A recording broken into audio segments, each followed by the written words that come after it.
निश्चित तौर से पूरे उत्तराखंड के लिए एक बड़ी घंटी थी और जिस तरह से आज उत्तराखंड के ईमानदार अधिकारी जो कि अधीनस्थ सेवा चयन आयोग के अध्यक्ष हैं एस राजू, जो कि उत्तराखंड शासन में अपर मुख्य सचिव भी रह चुके हैं और एक ईमानदार छवि के अधिकारी माने जाते हैं, उन्होंने आज इस्तीफा दे दिया। बातचीत करेंगे। सर, आज जो आपने इस्तीफा दिया, उस इस्तीफे के पीछे क्या वजह थी? लगातार अधीनस्थ सेवा चयन आयोग को लेकर के सवाल उठ रहे थे, लोग नहीं जानते कि किसने गड़बड़ी करी, लेकिन आपका जो इस्तीफा देने का जो वजह थी वो क्या थी?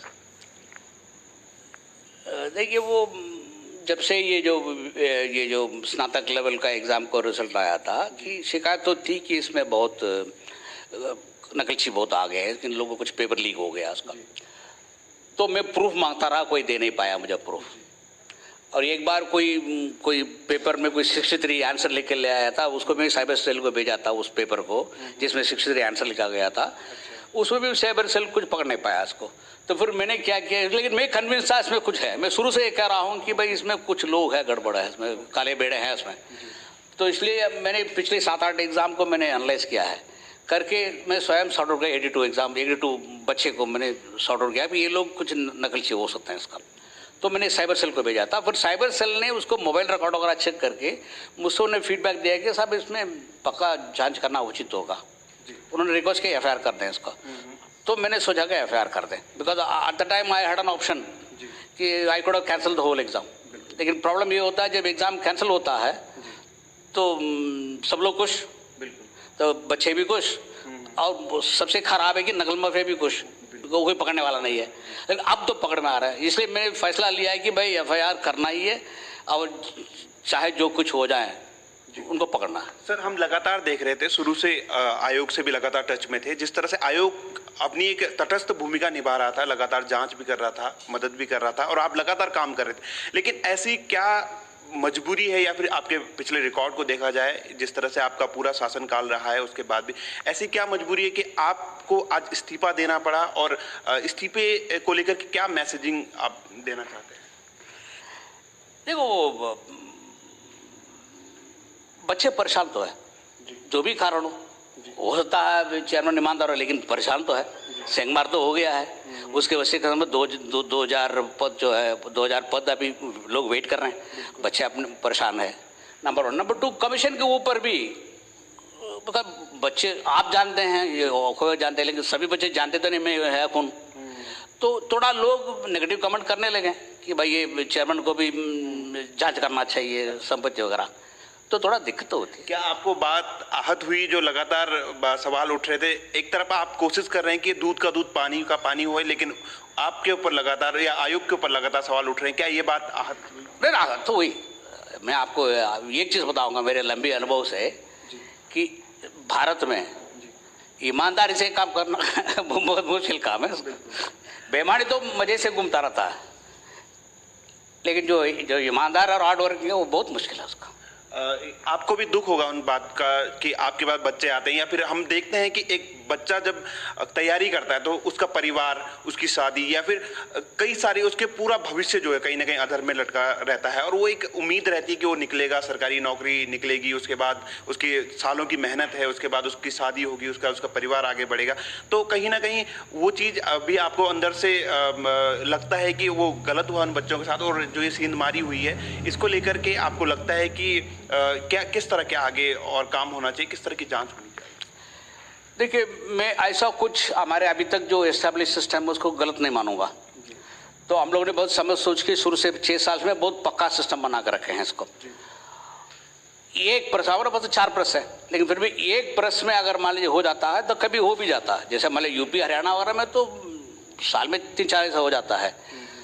तो मैं उसके बारे में इतना बात नहीं करता हूँ कि लीक तो होता रहता है। इवन ब्रह्मा भी ऐसा नहीं होता कि अगर हमने अभी तक 89 एग्जाम किए हैं, 89 एग्जाम में अगर एक एग्जाम में पहले ये सबसे प्रथम बार है ये लीक के बारे में आ रहा है। लीक का तो पहला ही प्रथम बार आ रहा है। तो 89 एग्जाम करने के बाद एक एग्जाम में लीक हो जाता है, वो तो स्वाभाविक है कि इवन अगर यहाँ भगवान भी आएगा तो वो उसके बेटर कर नहीं पाएगा, हमें भरोसा करना ही पड़ेगा उसको। लेकिन बाकी स्टेट्स वगैरह में तो साल में 4-5 होता रहता है और कैंसिल होता रहता है। सो इसलिए मुझे सिस्टम के बारे में इतना मुझे नहीं, लेकिन प्रॉब्लम यह है कि अल्टीमेटली लोग अच्छे होना चाहिए। I am very happy that come से कम ये हमारे कमीशन के किसी अधिकारी कर्मचारी का लिप्तदान नहीं है। अच्छा सर, अगर हम अभी बात करें, ये भी बात आ रही कि अभी 58 54 पे कार्रवाई हुई है, बहुत छोटे लोगों पे कार्रवाई हुई है। क्या लगता है आपको कि इसमें कहाँ तक ये मामला जा सकता है और किस तरह से आगे जांच होनी चाहिए, और किन किन लोगों का हाथ इसमें हो सकता है? क्योंकि बताया जा रहा है कि राजस्थान और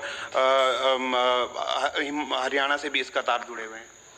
देखिए, मेनली जो यहाँ माफिया ऑपरेट करते हैं वो यूपी और हरियाणा से ऑपरेट करते हैं। अच्छा, बहुत ऑनलाइन और ऑफलाइन। अच्छा। ऑनलाइन में भी हरियाणा के बहुत सारा माफिया है इसका।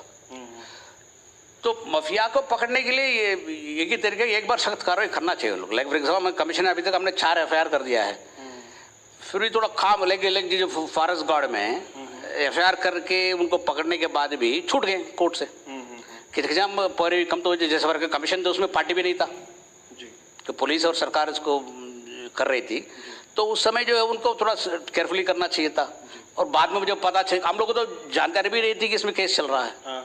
बाद में पता चला कि सुप्रीम कोर्ट में भी निरस्त हो गया है। लेकिन फिर भी हम लोग उसको छोड़ नहीं रहे हैं कि हम लोग इसको ओपिनियन लिए हैं। मैंने सचिव साहब को कहा था कि आप ओपिनियन ले लो। इन लोगों को तो किसी कारण नहीं, इन लोगों को नौकरी में ज्वाइन मत करना उसको।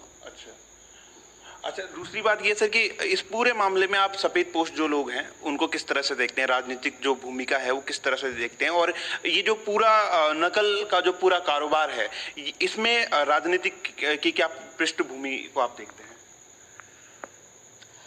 राजनीति के बारे में तो मैं कमेंट नहीं कर सकता हूँ, बिकॉज भारत में जो है वो सब मिला जुला है, राजनीति और ब्लैक मार्केट है, सब तो मिले हुए इसका। सो क्लब अधिक सरकारी अधिकारी, विधायक, MP और माफिया सब तो मिला रहते हैं। तो भारत की राजनीति में आम बात हो गया है। और ये भी है कि आप देखें किसी क्रिमिनल देखें तो वो यहाँ भी संबंध है, इस पार्टी में संबंध है, उस पार्टी में भी संबंध है। ऐसा नहीं है कि एक ही पार्टी का वो लॉयल हो उसको। तो इसलिए जो है उसके बारे में तो कमेंट करना ठीक नहीं है इसका। लेकिन पुलिस को इस मामले में क्या, अगर ठीक से जांच हो तो क्या जो कानून के हाथ हैं वो क्या सफेद पोस्ट या किसी नेता तक भी पहुंच सकते हैं? That I am not sure, because जो मुझे नाम मिला है मैं STF को दे रखा हूँ। अच्छा, दे रखा हूँ, लेकिन उसको बताना उचित नहीं होगा क्योंकि जांच चल रही है। लेकिन जांच के दायरे में आ सकते हैं। मैं उनको गोपनीय रूप से कह रखा हूँ। अच्छा। जो मुझे बिकॉज ये मामला 1-2 का मतलब 2-3 महीने का मामला ना, लोगों ने मुझे कहा है कि अच्छा। मुझे भी थोड़ा शक आ गया है कि बिकॉज मैं तो पिछले 6 साल में देख रहा हूँ, तो कई मुझे फीडबैक मिलता है। मैं STF को कह रखा हूँ, तो होपफुली दे विल कैच।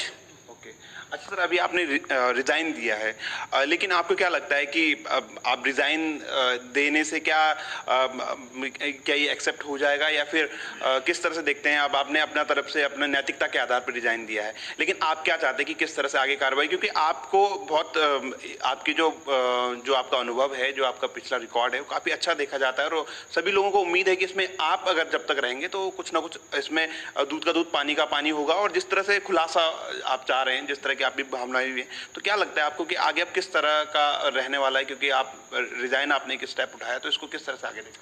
देखिए, मैं रिजिग्नेशन तो लेटर दे दिया है। Let us see what the government feels. अगर गवर्नमेंट को ये अगर ये फीलिंग होता है कि इनको रिजाइन करने नहीं देना चाहिए तो गवर्नमेंट सरकार फैसला लेगा उसका। तो गवर्नमेंट को तो पुराने मेरे बारे में सब कुछ जानते हैं इसको। मेरा तकलीफ लगा, अच्छा लगा कर दिया। लेट सी, बट देन अगर मेरे रिजिग्नेशन एक्सेप्ट हो जाता है तो मैं डेफिनेटली चाहूँगा कि कम से कम बच्चे के भविष्य को देखते हुए एक अच्छा चेयरमैन पता करें जो ईमानदार हो। बड़ी मुश्किल है। अच्छा, उन बच्चों को क्या मैसेज देना चाहेंगे जो 916 पद थे ये जिन्होंने एग्ज़ाम दिया था? उसमें मैक्सिमम बच्चे हम कह सकते हैं कि मेहनत करके आए होंगे, उसमें से कुछ लोग फ्रॉड भी करके आए होंगे। तो उन बच्चों को क्या आप मैसेज देना चाहेंगे कि क्या किस तरह से आयोग काम कर रहा है, और कैसे वो अपना पेशेंस बना के रखे? एक चीज़ करना ना, देखो जैसा मैंने शुरू से कहा ना, अगर मैं उसको कैंसिल कर दिया होता सब लोग खुश हो जाते, लेकिन मैं जानता था इसमें बहुत सारा बच्चे हैं जो अपने मेहनत से पास किए हैं। तो कमीशन हमेशा एक मेहनती बच्चे के साथ रहा जब तक मैं रहा उसको। तो इसलिए मैंने फैसला कर दिया कि जो कुछ हो जाए, इसमें जो खाले बेड है उनको तो पकड़ना चाहिए। तो मुझे उम्मीद है पकड़ लेंगे। इसलिए मैं दिल्ली भी गया था, और जस्टिस कुरियन जोसेफ है, वो आप जानते होंगे, जो पहले जो सुप्रीम कोर्ट जज है, उनसे भी मेरे विस्तार से बात हुई थी। उन्होंने लिखित रूप में ओपिनियन भी दे रखे हैं। अच्छा, दे रखे हैं कि अगर आप कुछ काले बेड को आप सेपरेट कर सकते हैं, या STF द्वारा आपको कुछ प्रिलिमिनरी रिपोर्ट दे सकती है, इवन फाइनल रिपोर्ट को वेट भी करने की जरूरत नहीं है, रिपोर्ट दे रखी है, उसी आधार पर आप जो है काले बेड़े को रुक के बाकी लोगों को नौकरी दे सकते हैं।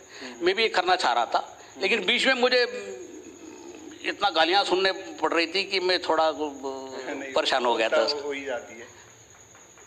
नहीं, वो मेरे जैसा आदमी नहीं होना चाहिए ना।